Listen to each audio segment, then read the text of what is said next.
Hi there. So today I wanted to talk about something that has to do with your health, and it's eating to live.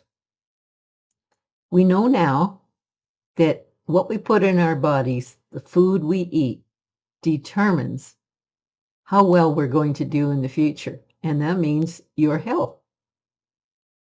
And if that isn't important to you, I think you should reconsider. If you don't start now to look after yourself, by the time you get there, you won't have the results you want.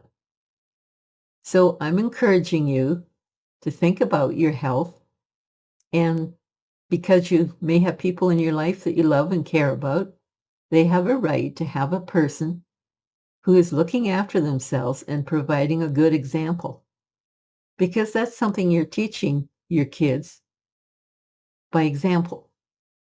You're eating right, you're teaching them good habits, and it starts with you. Let's think about this. What is your version of eating healthy? You really have to be serious about that, because your version and mine might be completely different. Now, in my case, I've been studying this for a long time. I've been researching foods, the different soils they're grown in, the nutrients in each one, and what the body can't create, therefore the supplements we need. There's an awful lot to digest. Excuse the pun. It's something you really have to think about. So try your best. Start simple. What is it? What does it mean to you? It doesn't mean that you end up eating food that you don't like. I mean, if you're used to eating fast food all the time, or you're used to not creating your own meals, you getting takeout food and all that kind of thing, because you're not taking care of yourself. Eating healthy doesn't have to be something that you don't like. If you stick to a routine, something that you can actually live with, where you every day improve your diet so that by the time you get to the end of the month, your meals are much healthier. That's something you can actually do. You should be eating 3 meals in a day, not big meals necessarily. And which meal you choose to be your main meal is up to you. It could be your lunch or it could be your dinner. But think about how that relates, like when you're eating and what you're eating, to when you go to bed, because there has to be at least 3 hours between when you go to bed and when you're eating, and more would be better. No snacking, especially at night. So because you want time to be able to work off any calories that you gain. That's the idea.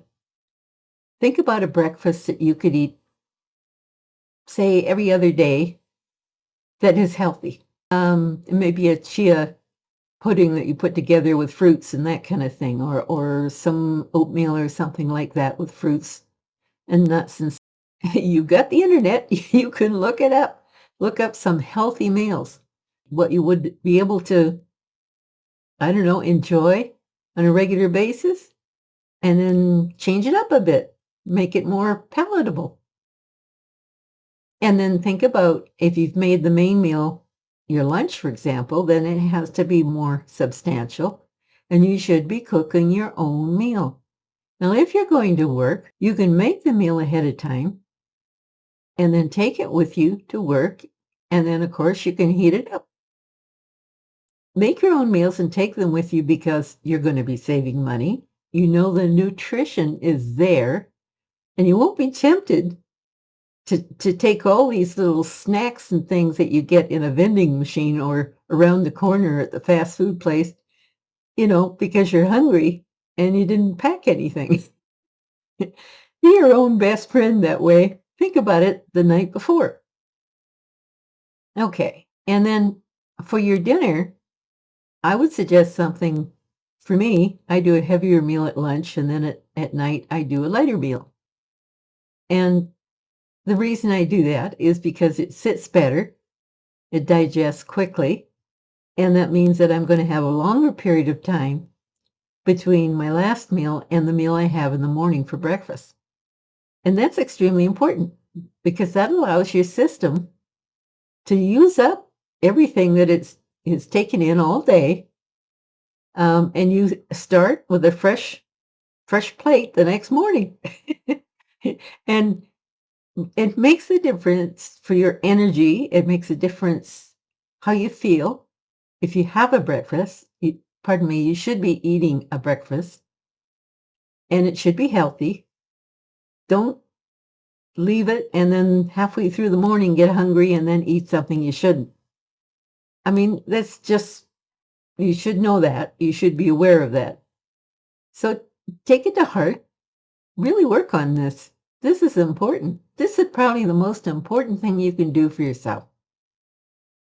I mean, when you think about it, if you don't have the energy and you don't have the stamina and you don't have the constitution to do things because you're tired all the time or you're always getting sick, or there's things in your body that are breaking down because you you insist on not doing anything for yourself.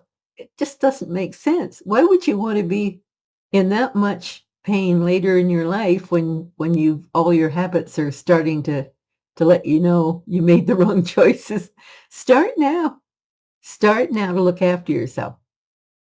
So, as to the question I asked as to what it means to you to be healthy, now you know what I mean by that. Okay, now let's talk about eating poorly.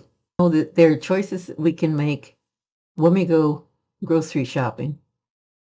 And if we don't think about looking at the labels, if we don't think about all the fresh produce that's there for us to use, if we're not having enough vegetables and fruits in our diet every single day, then we're not getting what we need.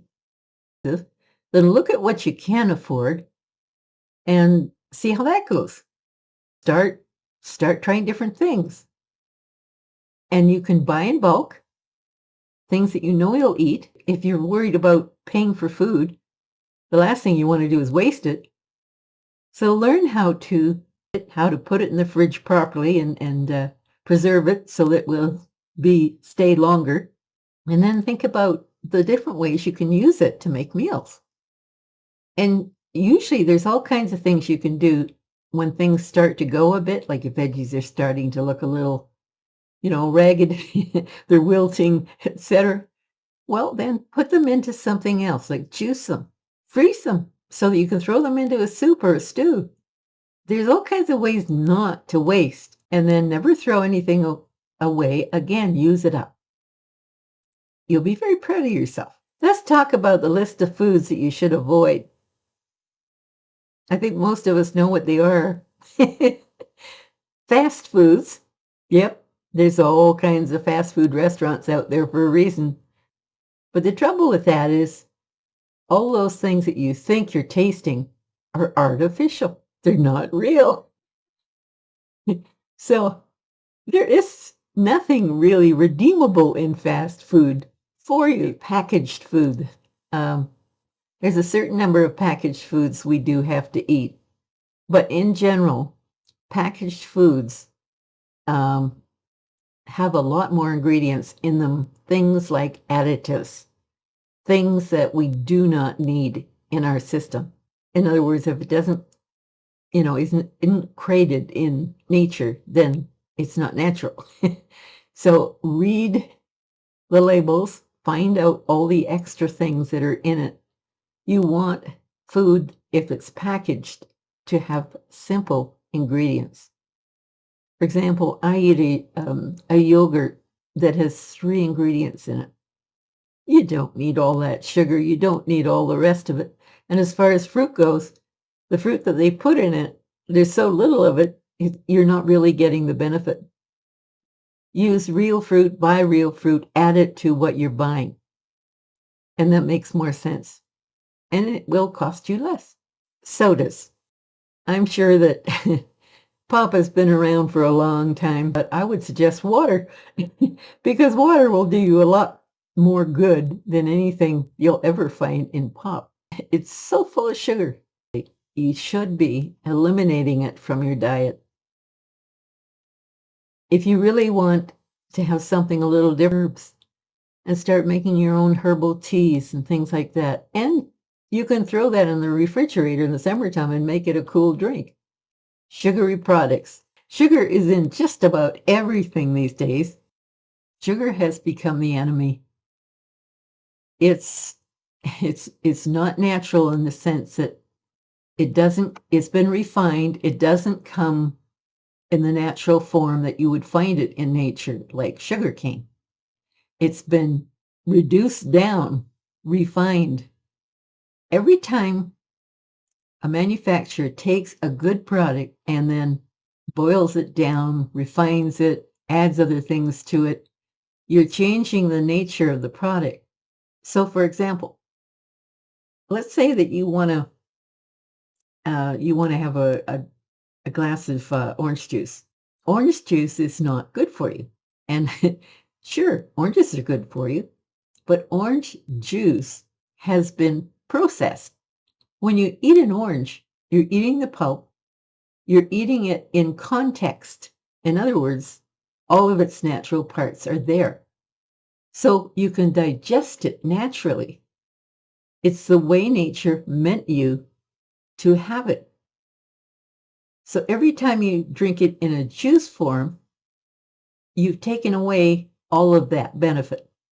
If it's more natural, in a more natural state, then it's going to benefit you more. If you're drinking juice all the time, then what's happening is, you're gradually leading yourself to overconsumption of sugar, and you can become, over time, a diabetic. The forms that you're taking things in. You can make your own lemonade. You can make all kinds of things. You can take oranges and make your own orange juice just from oranges. I would like it if you would subscribe to my channel, and we'll catch you next time. Bye-bye.